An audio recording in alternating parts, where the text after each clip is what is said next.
Igbo worldwide are beginning to pay interest into our lost spiritual system, Ordinani, and our lost cultural system, Omenani. This interest has generated a call to reverse to one's indigenous roots, and as a result, Ordinani currently has a major spotlight on it.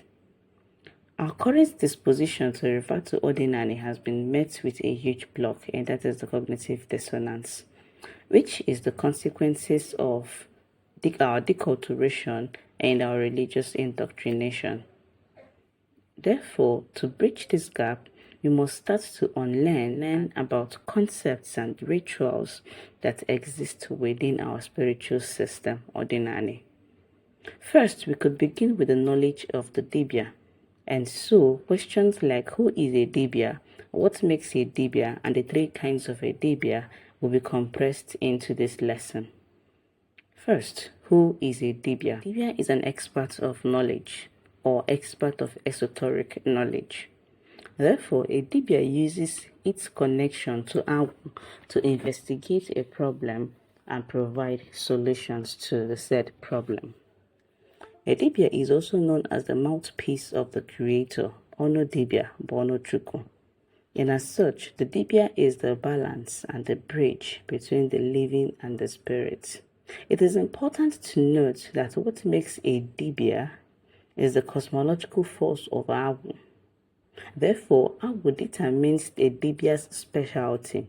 So we have Awu Borogu now makes Dibia Borogu, and Awu Afa makes Dibia Afa, and so on and so forth. So what makes a Dibia is the preservation of moral and spiritual laws, and so that links a Dibia to Awu and other cosmic forces.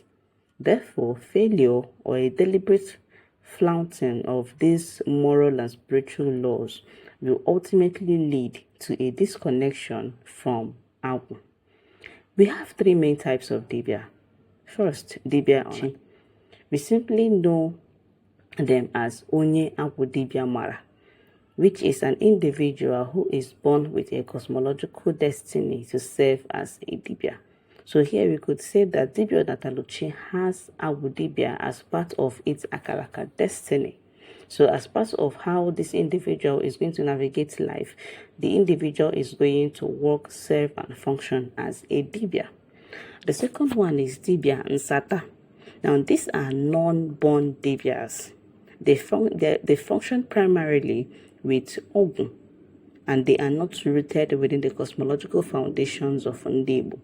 These people are not born Dibias. They bought or they got whatever they are using to work and function as a Dibia from places other than their Akalaka, their destiny, or from an innate passion or aspect of their experiences here on this reality.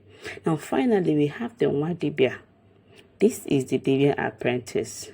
They are not born Dibias also, but they operate under the umbrella of a born Dibia, who through the ritual of Edonya Kanawu would connect and share his or her Awu energy with his or her Nwa Dibia.